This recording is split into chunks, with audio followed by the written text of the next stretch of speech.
ഇത് കുറേ കാലമായിട്ട് ഈ കാര്യവട്ടം ക്യാമ്പസിൽ ഞാൻ വാർത്ത കാണുകയായിരുന്നു. കാര്യവട്ടം ക്യാമ്പസിൽ ഇടിമുറിയുണ്ട് എന്നെല്ലാം പറഞ്ഞിട്ട് ഒരു ഡീഗ്രേഡിംഗ് SFIക്കെതിരെയും ആ ക്യാമ്പസിനായി നടക്കുന്നു. ഞാൻ ഓർമ്മിപ്പിക്കുകയാണ്, കേരളത്തിന്റെ ചരിത്രത്തിൽ, ഇന്ത്യയുടെ ചരിത്രത്തിൽ ഏറ്റവും സാർത്ഥകമായ ഒരു സമര രീതി പിറവിയെടുത്ത സ്ഥലമാണ് കാര്യവട്ടം ക്യാമ്പസ്. കുറച്ചുനാൾ മുമ്പാണ് അവിടെ രാത്രി നമ്മുടെ ഈ ലൈബ്രറി തുറന്നു വെക്കണം, ലൈബ്രറി രാത്രി കൂടി പ്രവർത്തിക്കണം, കുറേ സമയം കൂടി പ്രവർത്തിക്കണം എന്നൊരു ഡിമാൻഡ് വിദ്യാർത്ഥികൾ ഉന്നയിച്ചു. അപ്പോൾ അത് സെക്യൂരിറ്റി പിന്നെ മറ്റു പല കാരണങ്ങളാലും അന്ന് സിൻഡിക്കേറ്റിന് തയ്യാറായില്ല. അന്ന് SFIയുടെ നേതൃത്വത്തിൽ ഈ കാര്യവട്ടം ക്യാമ്പസിൽ ഒരു സമരം നടന്നു. എന്തായിരുന്നു സമരം അറിയാം? പഠിപ്പ് മുടക്കല്ല, പഠിപ്പ് സമര. ക്യാമ്പസ് വൈകുന്നേരം വിട്ടിട്ടും ക്ലാസ് മുറിയിൽ ഇരുന്നവർ പഠിക്കും രാത്രി. ഏതെങ്കിലും ഒരാൾ PhD ചെയ്യുന്ന ഒരാൾ ആ ക്ലാസ് എടുക്കും. ഒരു അക്കാദമിക് മണിക്കൂർ പോലും നഷ്ടപ്പെടുത്താതെ വളരെ ക്രിയേറ്റീവായ ഒരു സമര രീതി റീസെന്റ് ആയിട്ടാണ് പിറവിയെടുത്ത സ്ഥലമാണ്. അവസാനം സർവകലാശാല സിൻഡിക്കേറ്റിന് അതിന് മുമ്പിൽ മുട്ടുമുടങ്ങേണ്ടി വന്നു. സർവകലാശാല അധികൃതർ അവരെ കേട്ടു, ആ പ്രശ്നം അഡ്രസ് ചെയ്തു. ഒരു ദിവസമല്ല, മാസങ്ങളോളം മോദി സമരം ചെയ്തു. ധൈഷണികമായി ഏറ്റവും ഉയർന്നൊരു സ്ഥലമാണത്. അവിടെ വരുന്നവർ, അവിടെ പഠിക്കുന്നവർ, അവിടുത്തെ വിദ്യാർത്ഥികളെ എത്ര മോശമായിട്ടാണ് ഡിഗ്രേഡ് ചെയ്യാൻ ശ്രമിച്ചത്.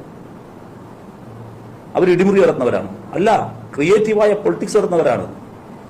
ആ ക്യാമ്പസിൽ ഏത് കാലത്താണ് എപ്പോഴെങ്കിലും ഒരു ഇടിമുറി കാണിച്ചു തരാൻ പറ്റും, അല്ലെങ്കിൽ അങ്ങനെ ഒരു കാര്യത്തെ കാണിച്ചു തരാൻ പറ്റും?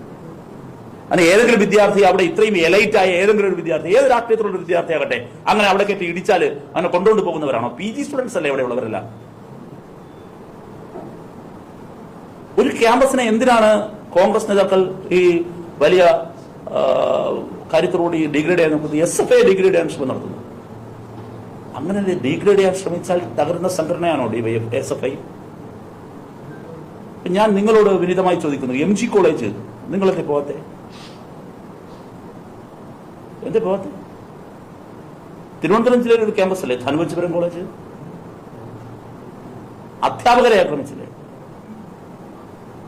എത്ര സംഭവങ്ങൾ ഉണ്ടായിട്ടുണ്ട്? കേരളത്തിന്റെ കലാലയങ്ങളിൽ ഇന്ന് വർഗീയ ശക്തികൾക്ക് കടന്നു വരാൻ കഴിയാത്തത് SFI ഒരു ഉരുക്കുകോട്ടയായി നിൽക്കുന്നതുകൊണ്ടാണ്. അത് RSSന് കടന്നു വരാൻ, ABVP കടന്നു വരാനാകട്ടെ, മറുവശത്ത് പോപ്പുലർ ഫ്രണ്ട് ഓഫ് ഇന്ത്യയുടെയോ മറ്റേതെങ്കിലും ഒരു ഫണ്ടമെന്റൽ ഓർഗനൈസേഷന്റെ വിദ്യാർത്ഥി സംഘടനയ്ക്ക് ഇവിടെ കടന്നു വരാനോ കഴിയാത്തത്. വിദ്യാർത്ഥികളെ ഏതെങ്കിലും ഒരു മതത്തിന്റെ അടിസ്ഥാനത്തിൽ സംഘടിപ്പിക്കാൻ കഴിയാതെ നിൽക്കുന്നതിന്റെ കാരണം SFIയുടെ സാന്നിധ്യമാണ്. അപ്പൊ എന്താ സംഭവം? രാജ്യത്തെമ്പാടും SFIയെയും ഇടത് വിദ്യാർത്ഥി പ്ലാറ്റ്ഫോമുകളെയും കലാലയങ്ങളിൽ നിന്ന് ഇല്ലാതാക്കാനുള്ള ഒരു അജണ്ട BJPക്കുണ്ട്. SFIക്കെതിരായിട്ടുള്ള ഡീഗ്രേഡിംഗും SFIക്കെതിരായിട്ടുള്ള അക്രമം നടക്കുന്നത് ഇവിടെ മാത്രമാണ്. JNUവിൽ നോക്കൂ, കേന്ദ്ര സർവകലാശാലകളിൽ നോക്കൂ. അർബൻ നക്സലൈറ്റുകൾ എന്ന ചാപ്പ് കുത്തി ഇന്ത്യയിലെ ക്യാമ്പസുകളിൽ നിന്ന് SFI ഇല്ലാതാക്കാൻ നോക്കല്ലേ? ഇപ്പൊ കേരളത്തിൽ SFI ഇല്ലായിരുന്നുവെങ്കിൽ ഗവർണറെ വെച്ച് സർവകലാശാലകൾ പിടിച്ചെടുക്കാൻ നടക്കുന്ന ഏതെങ്കിലും ഒരു നീക്കത്തെ ചെറുക്കാൻ വേറെ ഏതെങ്കിലും ഒരു സംഘടന ഉണ്ടാകുമായിരുന്നു. KSU സമരം ചെയ്തില്ലല്ലോ അതിനെതിരെ. കേരള സർവകലാശാലയിൽ ഉൾപ്പെടെ അത് നിയമവിരുദ്ധമാണെന്ന് ബഹുമാനപ്പെട്ട ഹൈക്കോടതി ഉൾപ്പെടെ കണ്ടെത്തിയില്ലേ? ഗവർണർ ചെയ്യുന്നത് ഗവർണറുടെ വ്യക്തിപരമായ ആഗ്രഹങ്ങൾ പ്രകാരമാണോ? അല്ല, മറിച്ച് RSSന്റെ അജണ്ട നടപ്പിലാക്കുക, BJPയുടെ അജണ്ട നടപ്പിലാക്കുക. അത് സർവകലാശാലകൾ പിടിക്കാനുള്ള അജണ്ടയാണ്. ആ സർവകലാശാലകൾ പിടിക്കാനുള്ള അജണ്ടയെ പ്രതിരോധിക്കുന്ന ഏക സംഘടന SFI ആണ്. ആ SFIക്കെതിരെ സംഘടിതമായ കടന്നാക്രമണം,